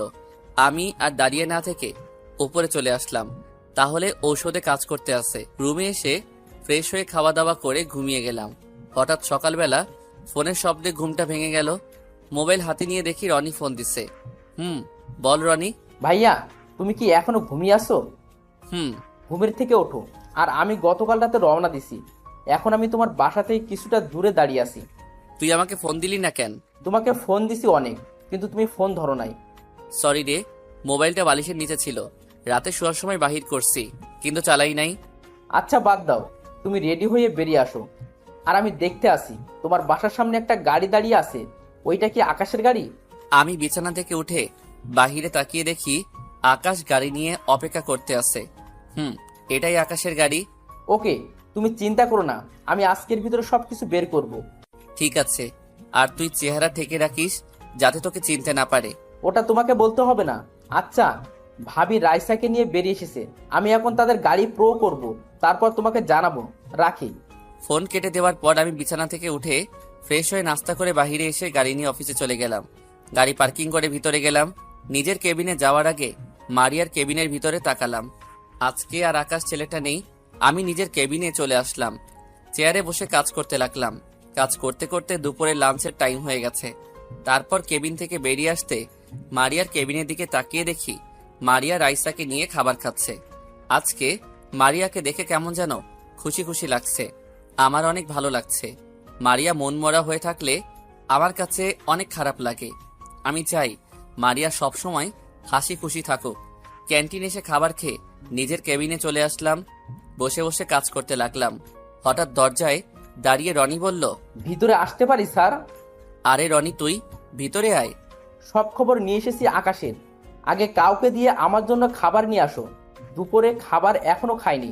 আকাশের পিছনে দৌড়াতে দৌড়াতে খাবার খাওয়া হয়নি। কি বলছিস তুই? আগে বলবি না? তুই গিয়ে ফ্রেশ হয়ে আয়, আমি পিয়ন চাচাকে দিয়ে খাবার নিয়ে আসছি। রনি ওয়াশরুমে ঢুকে ফ্রেশ হয়ে আসলো, আর আমি পিয়ন চাচাকে ফোন দিয়ে বললাম ক্যান্টিন থেকে 1 প্যাকেট বিরিয়ানি নিয়ে আসতে। কিছুক্ষণ পর চাচা খাবার নিয়ে আসলো। রনি খাওয়া শুরু করলো। খাওয়া দাওয়া শেষ করে রনি বলল, মারিয়াকে কিছু বলেছে? ও কি বলবে? রাসেল ভাইকে কষ্ট দিতে গিয়ে নিজেই কষ্ট পাচ্ছে। কারণ রাসেল ভাই একটা মেয়ের সাথে হেসে হেসে কথা বলে, আর দেখে মারিয়া আরো কষ্ট পায়। রাসেল ভাইয়া তো মাত্র 1 মাস কষ্ট সহ্য করতে পারে নাই, আর মারিয়া যে 5টা বছর অনেক কষ্টে কাটিয়েছে শুধু ওনাকে ফিরে পাওয়ার জন্য। মারিয়ার চোখে পানি দেখলে নিজের থেকে অনেক খারাপ লাগে। মেয়েটা অনেক কষ্ট পেয়েছে। দোয়া করি মারিয়া যেন তাড়াতাড়ি রাসেলকে আপন করে নিতে পারে। রাসেল তো মনে করেছে মারিয়া তোমাকে ভালোবাসে, কিন্তু সে এটা জানে না মারিয়া তাকে কষ্ট দেওয়ার জন্য তোমার সাথে অভিনয় করছে। তুমি ঠিক বলছো বিধি। রাসেল হয়তো জানে না আমি মারিয়ার বান্ধবীর বয়ফ্রেন্ড, মানে তোমার বয়ফ্রেন্ড। ঠিকই বলেছো। এই ছিল তাদের মধ্যে কথা। তার মানে মারিয়া আমাকে কষ্ট দেওয়ার জন্য আকাশের সাথে অভিনয় করে যাচ্ছে। অফিসে বসে কথা বলছে, ফোনে তার সাথে হেসে হেসে কথা বলছে। আমি তো মারিয়ার কাছে অনেকবার ক্ষমা চেয়েছি, তার পা পর্যন্ত ধরেছি। ভাবি তোমাকে বোঝাতে চাইছে কষ্ট জিনিসটা কেমন। ভাবি তো 5টি বছর কষ্ট পেয়ে এসেছে। ওর সব কষ্ট এখন থেকে আমি মাথা পেতে নিব। ঠিক আছে, আমি ভাবির কাছে গেলাম। রাইসাকে দেখি না, অনেক দিন হয়েছে। ঠিক আছে, যা। রনি কেবিন থেকে বেরিয়ে গেল। আমি কাজে মন দিলাম। আর ওইদিকে রনি মারিয়ার কেবিনের দরজায় দাঁড়িয়ে বলল, আসতে পারি ম্যাম? আরে রনি, তুমি ভেতরে আসো। রনি ভিতরে ঢুকে রাইসাকে কোলে নিয়ে বলল, আমার চাচ্চুটা কেমন আছে? তুমি অনেক পচা চাচ্চু, আমাকে তুমি দেখতে আসো না, তোমার সাথে কথা বলবো না। চাচ্চু অফিসে অনেক কাজ, তাই আসতে পারি না। প্লিজ তুমি রাগ করো না। এই দেখো তোমার জন্য কতগুলো চকলেট এনেছি। সত্যি চাচ্চু? চাচ্চু। তা হঠাৎ করে আসলে যে? আমাকে তো বলনি তুমি আসবে। সারপ্রাইজ দিব বলে বলি নাই, আর রাইসাকে দেখতে ইচ্ছা করছিল, তাই আসলাম। তা তোমার অফিসের কাজ কেমন চলছে? অনেক ভালো। আচ্ছা ভাবি, একটা কথা শুনেছি, কথাটা কি সত্য নাকি? কি কথা শুনেছ? ভাইয়ার কাছে শুনলাম তুমি নাকি আকাশ নামে একটা ছেলেকে ভালোবাসো, আরো 1 মাস পর নাকি বিয়ে করবে তাকে। মারিয়া রনির কথা শুনে হাসতে লাগলো। তখন রনি আবার বলল, ভাবি তুমি হাসছো যে? তোমার কথা শুনে না হেসে পারলাম না। মানে বুঝলাম না। তাহলে শোনো, আমি রাসেলকে কষ্ট দেওয়ার জন্য এই কথা বলেছি। আকাশ হলো আমার বান্ধবী দিদির বয়ফ্রেন্ড, আমি তাদের সাথে কথা বলে এরকম প্ল্যান করি। তুমি ভাবলে কি করে রাসেলকে ছাড়া আমি অন্য কাউকে ভালোবাসবো? রাসেল আমার এখনো পুরো হৃদয় জুড়ে আছে, আমি তাকে কখনোই ভুলতে পারবো না। ভাইয়া তো সত্যি মনে করেছে, তাই আমাকে ঢাকা থেকে ফোন করে নিয়ে আসলো আর আকাশকে তার সব খবর বাহির করতে। সকাল থেকে দুপুর পর্যন্ত আকাশের পিছনে যেতে সবকিছু জানতে পারলাম, তাই তোমার কাছে আবার শুনতে চাইলাম। তারপর মারিয়া যেটা বলল আমি তো অবাক হয়ে গেলাম। তাহলে রিয়া ছোট্ট একটা ভুলের কারণে যে অজুহাত দেখিয়ে চলে যায়, সে কখনো পাশে থাকার যোগ্য নয়। মিথ্যা আশ্বাস দিয়ে কাউকে সাময়িক আনন্দ দেওয়ার চেয়ে সত্য বলে কষ্ট দেওয়া অনেক ভালো। তারপর মারিয়া যেটা বলল আমি তো অবাক হয়ে গেলাম। তার মানে রিয়া সবকিছু বলে দিছে। আর আমি এটাও জানি রিয়া রাসেলের সাথে অভিনয় করছে আমাকে দেখানোর জন্য। রিয়া সকালে অফিসে আসার পর আমাকে সবকিছু খুলে বলেছে। তাহলে তুমি ভাইয়াকে মেনে নিচ্ছ না কেন? ভাইয়া তো তোমার কাছে ক্ষমা চেয়েছে, সে নিজের ভুল বুঝতে পেরেছে। তাকে এত তাড়াতাড়ি ক্ষমা করে দিই কিভাবে? আমি অনেক কষ্ট পেয়েছি, তাই তাকে ক্ষমা করি নাই। কিন্তু তাকে কষ্ট দিয়ে নিজেও কষ্ট পাই, তাই কিছুদিনের মধ্যে আপন করে নিব। কিছুদিন কেন? সেটা সময় হলে জানতে পারবে। আমি বুঝি না তোমার ভিতরে কি চলছে। শুধু একটুই বলবো, ভাইয়াকে আপন করে নাও। আমি জানি তুমি ভাইয়াকে ডিভোর্স দাওনি, তোমার কথা রাখতে এখন আমি ভাইয়াকে কিছু বলি নাই। তুমি কি করে ভাবলে আমি রাসেলকে ডিভোর্স দিব? আমি ওকে আমার জীবনের চেয়েও অনেক ভালোবাসি।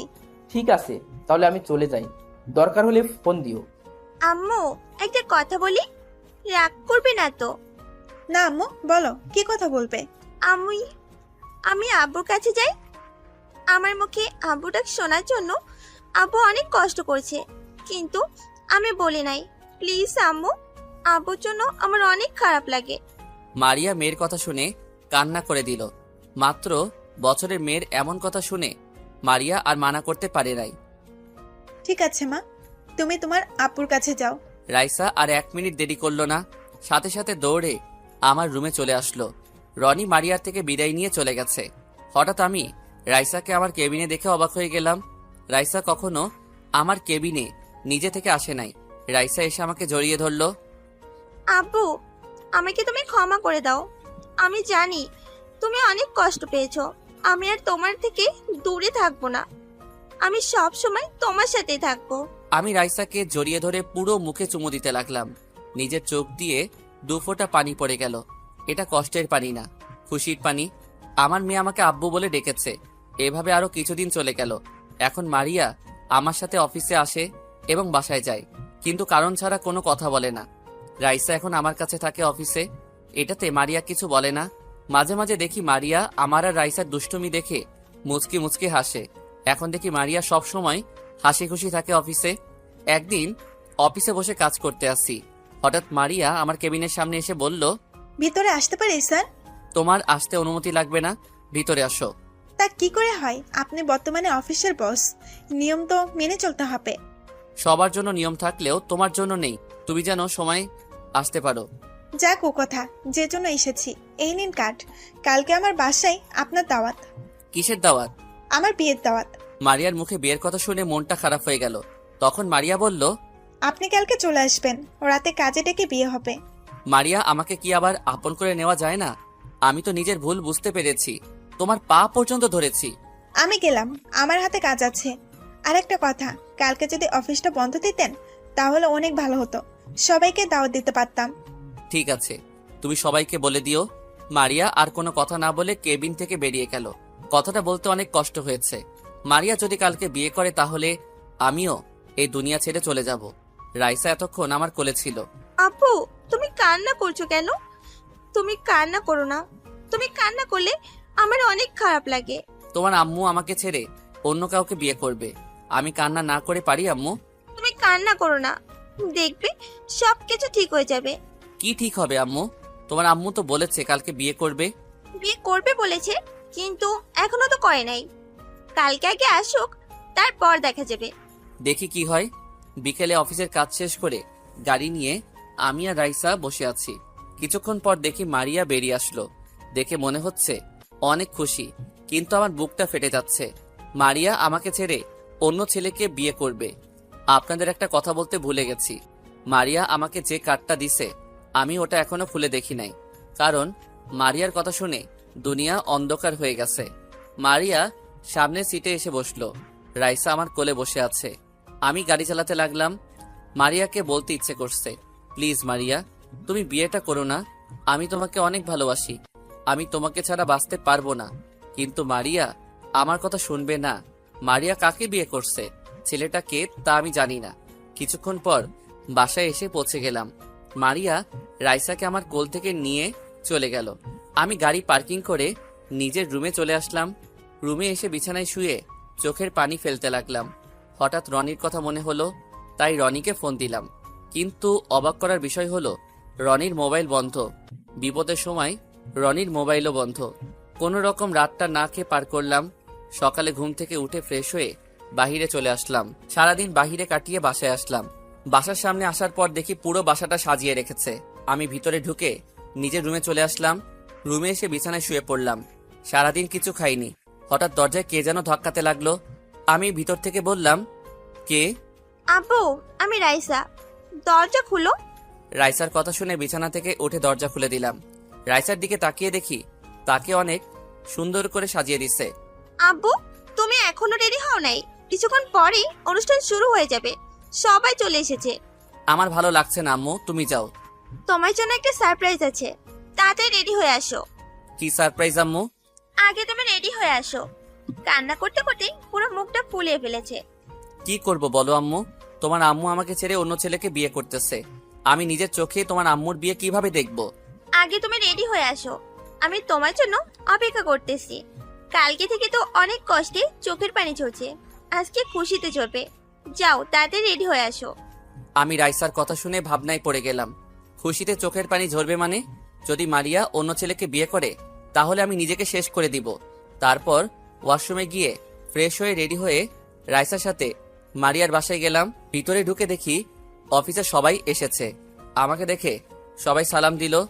হঠাৎ একজনকে দেখে অবাক হয়ে গেলাম। রনি এখানে, তাকে ফোন দিলাম কিন্তু ফোন বন্ধ ছিল। ও আসবে আমাকে তো বলল না। রনিকে দেখে মনে হচ্ছে অনেক খুশি, কিন্তু আমার বুকটা ফেটে যাচ্ছে। রনি আমাকে দেখে সামনে আসলো। ভাইয়া, তোমার আসতে এত দেরি কেন? আগে বল, তোর মোবাইল বন্ধ কেন? ভাবি বলেছে মোবাইল বন্ধ করে রাখতে। কেন? সেটা কিছুক্ষণ পর বুঝতে পারবে। আসো আমার সাথে। কোথায় যাব আমি? গেলেই বুঝতে পারবে। আমি আর কোনো কথা না বলে রনির সাথে যেতে লাগলাম। রনি আমাকে একটা রুমে নিয়ে গেল। রুমের ভিতরে ঢুকে দেখি মারিয়া। রনি আমাকে রেখে চলে গেল। মারিয়া আগে গিয়ে দরজা বন্ধ করে আসলো। তারপর মারিয়া যেটা করলো তার জন্য মোটেও প্রস্তুত ছিলাম না। কি ভাবছেন, খারাপ কিছু? আরে না। মারিয়া আমাকে জড়িয়ে ধরে কান্না করে দিল। এই মারিয়া, তুমি কান্না করছো কেন? আমাকে তুমি ক্ষমা করে দাও, তোমাকে অনেক কষ্ট দিয়েছি। আমি তোমাকে কষ্ট দিতে চাইনি, কিন্তু অভিমান ছিল তোমার উপর, তাই তুমি এতবার ক্ষমা চাবার পরও ক্ষমা করি নাই। আমি জানি তোমার অনেক কষ্ট হয়েছে। প্লিজ তুমি আমাকে ক্ষমা করে দাও। কথা দিচ্ছি আমি তোমাকে আর কখনো কষ্ট দিব না। সারা জীবন তোমার বুকে থাকবো, কখনো কষ্ট দিব না। তুমি আমাকে ক্ষমা করে দাও। আমার নিজের ভুলের জন্য আজ এত কিছু হয়েছে। আমি যদি জিনিসটা যাচাই বাছাই করতাম তাহলে এত কিছু হতো না। তুমি তো মাত্র 2 মাস কষ্ট দিছো, আর তুমি আমার জন্য 5টি বছর কষ্ট পেয়েছো। 2 মাস কষ্ট পেয়ে বুঝেছি আপন কেউ দূরে গেলে কতটা কষ্ট পেতে হয়। তুমি আমাকে ক্ষমা করে দাও। আমি আর কখনো তোমাকে ভুল বুঝবো না। আমাকে আরেকটি সুযোগ দাও, দেখবে ভালোবাসা দিয়ে সব কষ্ট দূর করে দিব। তোমাকে আমি আবার কি সুযোগ দিব? তুমি তো এখন আমার স্বামী। মানে? তুমি তো বলেছিলে আমাকে ডিভোর্স দিছো, এখন আমি আবার তোমার স্বামী হলাম কেমন করে? আরে পাগল, আমি তো ডিভোর্স পেপারে সই করি নাই। তুমি আমাকে ছেড়ে চলে আসার পর আমি ডিভোর্স লেটার ছিঁড়ে ফেলেছি। তার মানে তুমি এখনো আমার স্ত্রী? হুম। তাহলে বললে যে আজকে তোমার বিয়ে? আরে হাদারাম, তুমি একটাবার কার্ডটা খুলে দেখেছো? তোমাকে কার্ডটা দেবার পর তুমি যখন বলেছো কিসের কার্ড, তখন মাথায় একটা বুদ্ধি আসলো, তাই বললাম বিয়ের কার্ড। তখন তোমার মুখটা দেখার মতো ছিল, পরে ভাবলাম আজকে তা পুষিয়ে দেব। তাহলে আমাকে কিসের দাওয়াত দিলে? তোমার মনে আছে আজকে কত তারিখ? আজকে তো 22 তারিখ। কেন বলো তো? তুমি ভালো করে মনে করতে থাকো, আজকে এইটা কিসের দিন। আমি তখন চিন্তায় পড়ে গেলাম, কিসের দিন হতে পারে, মনে পড়ছে না। তখন মারিয়া আবার বলল, আরে আজকে তোমার জন্মদিন। তুমি দেখি তোমার জন্মদিনের কথা ভুলে গেছো। আমি কখনো ভুলি নাই, প্রতি বছর তোমার জন্মদিন পালন করতাম তোমাকে ছাড়া। তাই আজকে ছোট্ট করে একটা অনুষ্ঠান করলাম, তোমার অফিসের সবাইকে দাওয়াত দিলাম। আমি সাথে সাথেই মারিয়াকে জড়িয়ে ধরে কান্না করে দিলাম। মেয়েটা আমাকে এত ভালোবাসে, আমি কি করে পারলাম ওকে ডিভোর্স দিতে? এখন নিজেকে নিজেই শেষ করে দিতে ইচ্ছে করছে। আর কান্না করতে হবে না, চলো সবাই বাইরে তোমার জন্য অপেক্ষা করতে আসছে। আমি চোখের পানি মুছে মারিয়ার সাথে রুম থেকে বেরিয়ে সবার সামনে গেলাম। আমি তাকিয়ে দেখি রিয়া, জীবন তারাও এসেছে। আরো দুজনকে দেখলাম, তারা আর কেউ নয়, আকাশ আর বিথি। মারিয়া আমায় ধরে কেকের সামনে নিয়ে গেল। রাইসা আমার আর মারিয়ার মাঝখানে দাঁড়িয়েছে, রনি আমার পাশে, আর আকাশ আর বিথি মারিয়ার সাথে দাঁড়িয়ে। তারপর আমি কেক কাটলাম, সবাই আমাকে উইশ করলো। আমি প্রথমে রাইসাকে খাইয়ে দিলাম, তারপর রনিকে খাইয়ে দিলাম, তারপর আরো অনেককে খাইয়ে দিলাম। সবাই মজা করতে আছে। রাইসা আমার কোলে বসে আছে, মারিয়া আমার ঘাড়ে মাথা দিয়ে সবার নাচ গান উপভোগ করতে আছে। হঠাৎ রনি আমার সামনে এসে একটা চেয়ার নিয়ে বসলো। কি ভাইয়া, সারপ্রাইজ কেমন দিলাম? আমি জীবনে ভাবতে পারিনি এমন সারপ্রাইজ দিবি। এটা আমরা কিছু করি নাই, সবকিছু ভাবি করছে। গতকাল ভাবি আমাকে সবকিছু খুলে বলেছে, আর মোবাইল বন্ধ করে রাখতে বলেছে। ভাবি জানে তুমি আমার কাছে ফোন দিবে, তাই আমি মোবাইল বন্ধ করে রেখেছি। এটা না বললে তো সারপ্রাইজ দিতে পারতাম না, আর আমি এই দিনের অপেক্ষায় ছিলাম এতদিন, তোমাকে সবকিছু খুলে বলবো। আমি কিন্তু আছি তোমার সাথে, আমিও বাবাকে বলি নাই। আমার বুড়িটা অনেক পেকে গেছে। দেখতে হবে না কার মেয়ে। আরো কিছুক্ষণ কথা বললাম, সবাই সবার বাসায় চলে গেছে। যাওয়ার সময় আমাকেও বলে গেছে। রাতে আমি মারিয়ার বিছানায় শুয়ে আছি। কিছুক্ষণ পর দেখি মারিয়া রাইসাকে সাথে করে নিয়ে আসলো। যা শালার, মনে করছে আজকে বউকে 5 বছরে জমে থাকা সব আদর দিব, কিন্তু মারিয়া রাইসাকে দুজনের মাঝখানে শুয়াই দিল। রাইসা আমার দিকে হেসে বলল, আব্বু মন খারাপ হয়ে গেছে বুঝি? আমি কিন্তু আসতে চাইনি, আম্মু আমাকে সাথে করে নিয়ে এসেছে। আমি রনি চাচুর সাথে ছিলাম। তুমি যেন আমার সাথে দুষ্টুমি করতে না পারো, তাই রাইসাকে নিয়ে আসলাম। আমি কোনো কথা না বলে অন্যদিকে মুখ ঘুরিয়ে শুয়ে পড়লাম। হঠাৎ মাঝরাতে কে যেন আমাকে পেছন থেকে জড়িয়ে ধরে শুয়ে আছে। আমি মনে করছি রাইসা, কিন্তু না, মারিয়া আমাকে জড়িয়ে ধরে শুয়ে আছে। আমি তার দিকে এক পলকে তাকিয়ে আছি। মারিয়ার ঠোঁট দুটোর দিকে তাকিয়ে লোভ সামলাতে পারি নাই। যেই না মারিয়ার ঠোঁটের দিকে ঠোঁট নিয়ে গেলাম, হঠাৎ মারিয়া বলে উঠল, জড়িয়ে ধরতে পারো, কিস করতে পারো, তবে বেশি ভেতরে এখন যেতে পারবে না। আমি তোমাকে আবার বিয়ে করে নতুন করে শুরু করতে চাই। তুমি এখনো ঘুমাও নাই? আমি জানি আমার জানটা রাগ করেছে, তাই তাকে জড়িয়ে ধরে শুয়ে নিলাম, কিন্তু ঘুমাইনি। আমি আর দেরি না করে মারিয়ার ঠোঁটের সাথে ঠোঁট লাগিয়ে দিলাম। দুজনে দুজনকে পাগলের মতো কিস করতে লাগলাম। মারিয়াও আমার সাথে তাল মিলিয়ে চলছে। প্রায় 5 মিনিট পর ছেড়ে দিলাম। তারপর দুজন দুজনকে জড়িয়ে ধরে শুয়ে পড়লাম। আজ রনির গায়ে হলুদ। রনির বিয়ে হচ্ছে তার বসের মেয়ের সাথে। মেয়েটার নাম সাইমা। সাইমা নাকি রনিকে অফিসে দেখে পছন্দ করে ফেলে। সাইমা বিদেশ থেকে পড়াশোনা করে এসেছে। তার বাবা আমাদের সাথে কথা বলে সবকিছু ঠিক করে। তো যাই হোক, আমি রুমে রেডি হয়ে নিচে গেলাম। হঠাৎ একটা জায়গা চোখে পড়তেই মাথা পুরো গরম হয়ে যায়। আমি দেখি কিছু ছেলে মারিয়াকে ডিস্টার্ব করছে। মারিয়া চোখের পানি ফেলছে, তাই আমি দাঁড়িয়ে না থেকে তাদের সামনে গেলাম। এখানে কি হয়েছে? তোকে বলতে যাব কেন? বলতে তোদের হবে। আর তোরা ওকে কি বলেছিস? ও কান্না করে কেন? বলেছি, পাখি তোমার কি বিয়ে হয়েছে? না হলে আমরা তো আছি। তুমি দেখতে কিন্তু ভীষণ। সে তাদের কথা শুনে মাথা গরম হয়ে গেল। আমি সবগুলো ছেলেকে মারতে লাগলাম। সব মেহমান দাঁড়িয়ে দেখছে। তোদের সাহস কি করে হয় আমার স্ত্রীকে খারাপ কথা বলার? তোদের ঘরে কি মা বোন নেই? মেয়ে মানুষ দেখলে হুঁশ থাকে না? এখানে কি হয়েছে ভাইয়া? এই ছেলেগুলো তোর ভাবিকে খারাপ কথা বলছে। তোর ভাবি কান্না করে দিছে। রনি আমার কথা শুনে সাথে সাথে সবগুলোকে মারতে লাগলো। তারপর পুলিশকে ফোন দিয়ে আসতে বলো। পুলিশ এসে তাদের নিয়ে গেল। দেখতে দেখতে রনির বিয়েটা হয়ে গেল। বিয়েতে সবাইকে দাওয়াত দেওয়া হয়েছে। আমার বসও বিয়েতে এসেছে। উনি খাওয়া দাওয়া করে বাসায় চলে গেছে। রাতে আবার কাজী ডেকে এনে আমার আর মারিয়ার বিয়ে দেওয়া হলো। আবার রনির বউ রনির বাসর ঘরে বসে আছে, আমার বউ আমার বাসর ঘরে বসে আছে। তারপর রনি চলে গেল তার রুমে। আমি চলে আসলাম আমার রুমে। রাইসাকে তার নানা নানির সাথে রেখেছে। আমি রুমে ঢুকে দরজা লাগিয়ে বিছানার দিকে যেতে লাগলাম। মারিয়া আমাকে দেখে নিচে এসে পা ধরে সালাম করতে এলে আমি তাকে বুকে জড়িয়ে ধরি। তারপর 2 রাকাত নফল নামাজ আদায় করে বিছানায় গিয়ে বসলাম। মারিয়া ঘোমটা দিয়ে বসে আছে।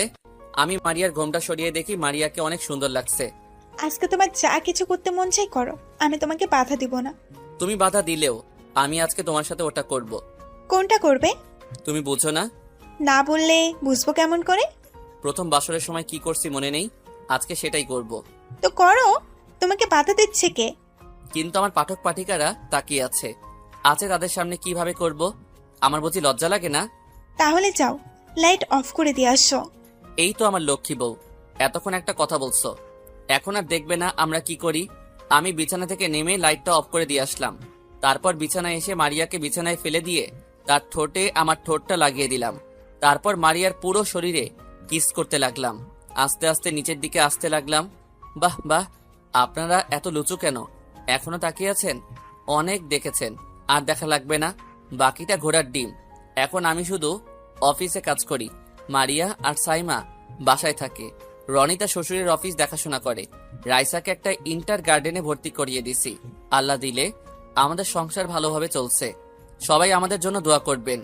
ও আপনাদের তো বলতে ভুলে গেছি, আমাদের বিয়ের পর আরো 2টা বিয়ের দাওয়াত খেয়েছি। আকাশ আর বিথির, রিয়া আর জীবন, তারাও বিয়ে করেছে। তো সবাই ভালো থাকবেন। আল্লাহ হাফেজ। তো কেমন হয়েছে জানাবেন। হয়তো শেষ পর্ব ভালোভাবে সাজিয়ে লিখতে পারি নাই, তারপরেও বলবেন কেমন হয়েছে। সবাই লাইক এবং কমেন্ট দিয়ে জানাবেন কেমন হয়েছে। প্লিজ ভাই, এত কষ্ট করে আপনাদের জন্য গল্প লিখি, আপনাদের মনের অনুভূতি জানাবেন। 30 সেকেন্ড সময় লাগে কমেন্ট করতে।